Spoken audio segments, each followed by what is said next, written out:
Last year, I created a video on the origins and history of Father's Day. You can see that video right here.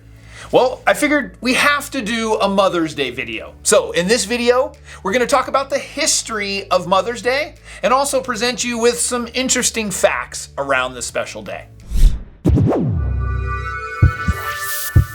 Hey guys, I'm Jason Kreidman, creator of the Dad University Parenting Program.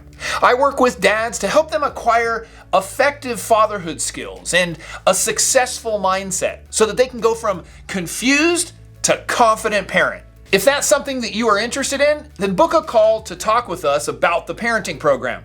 I'll put a link in the description below. Mother's Day is a celebration honoring the mother of the family, as well as motherhood, maternal bonds, and mother's influence in society. There's some discussion in history books of Mother's Day starting way back with the ancient Greeks, as well as in religious celebrations. However, for the purpose of this video, I'm going to go over the history of Mother's Day within the United States, and also some interesting facts related to it. While I'm going to focus on the US, it should be known Mother's Day is celebrated around the world in more than 50 countries. The US and a few other countries celebrate Mother's Day on the second Sunday in May.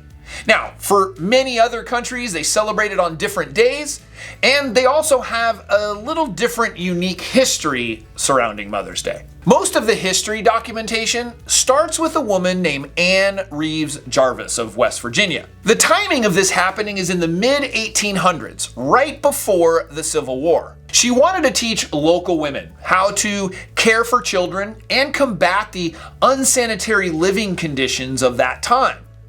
So she started these Mother's Day working clubs to help these other local women. In 1868, Jarvis organized Mother's Friendship Day. She really wanted to bring people together, and so she organized taking mothers of Confederate soldiers with the mothers of Union soldiers and brought them together to try to promote reconciliation. And so she created and organized this Mother's Friendship Day. In around the same time, just a couple years later, in 1870, Juliet Ward Howe created a Mother's Day proclamation, which was a call for mothers to bring peace. She was a social activist. She was not happy with the war.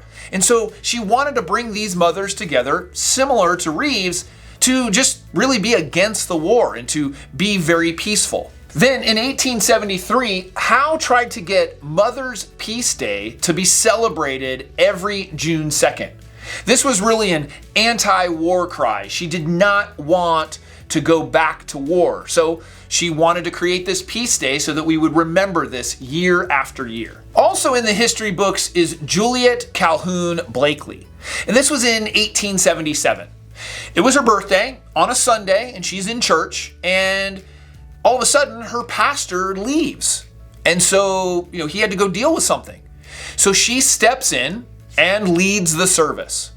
Well, she had these two sons that were just so amazed by her stepping in and the quality of what she did that they wanted to come back every year and celebrate the fact that their mother did this. So locally, this became somewhat of a celebration every year. Then we have another story about Mary Towles Sassine and Frank Herring.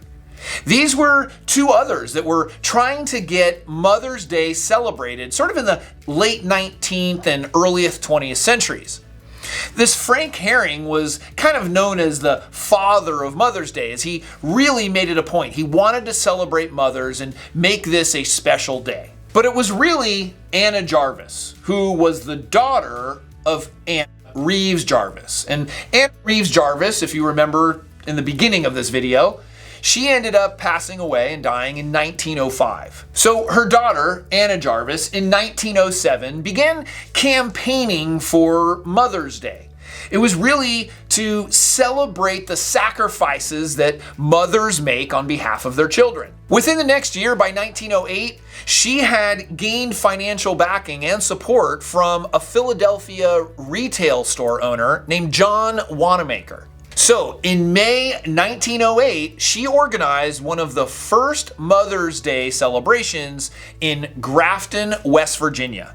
On that same day, thousands of people showed up into one of Wanamaker's stores in Philadelphia. Jarvis felt that nearly all holidays were very male biased, and so she started writing letters to prominent politicians and other people to try to get the support that women needed to be celebrated. By 1911, nearly every state in the Union was celebrating Mother's Day. Then in May 1914, President Woodrow Wilson signed a proclamation to make the second Sunday in May the official Mother's Day. So of course, like any good holiday, retailers and people selling things became more prominent. But by 1920, so after a couple of years of this happening, Jarvis wasn't too happy about how commercialized Mother's Day had been. She really conceived it about celebrating mothers, going to church, and really making the mother feel special and celebrated, not necessarily going and purchasing things for them. As Mother's Day became more and more popular, of course, more flowers, cards, and candy were sold.